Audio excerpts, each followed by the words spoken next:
tem ideia de quanto que você gasta de CPMF por mês? A média de R$ 10. Ó, gasto bastante, mas eu não acredito para onde ele vai.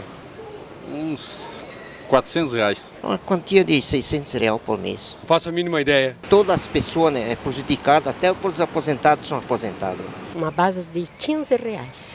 Não tenho ideia porque eu não faço o balanço do que eu gasto por mês. R$ 15 para mim eu passo final de semana. Mas o que eu compro, até no próprio cigarro, está embutido o CPMF. Olha, eu devo gastar uma boa boladinha, mas a preocupação não é minha. Tudo que eu compro está embutido o CPMF. A preocupação do pessoal mais simples que está pagando, porque paga sobre os produtos que consome. O Lula está gastando tudo com a turma dele. Então todos nós, infelizmente, estamos incluídos. Eu varia, depende do movimento que eu faço no banco. Já que eu não tenho nada para movimentar, não gasto nada. Média de R$ 8. Ele tá um pouco louco. Nunca fiz essa conta também. Já não tenho nada, eu não gasto nada, pronto. Ele falou já.